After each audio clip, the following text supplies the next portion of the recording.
Mainit na balita, tinanggal sa serbisyo ng National Police Commission ang 11 pulis mula sa Regional Drug Enforcement Unit ng National Capital Region Police Office. Kasunod yan ang desisyon kaugnay sa tig-2 counts ng grave misconduct at conduct unbecoming of a police officer na isinampa laban sa kanila.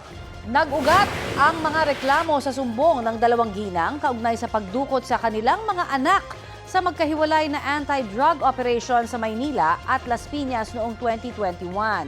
Administrative ang kaso pero sabi ng NAPOLCOM, ang pagdukot ay krimen na may parusa sa ilalim ng Revised Penal Code.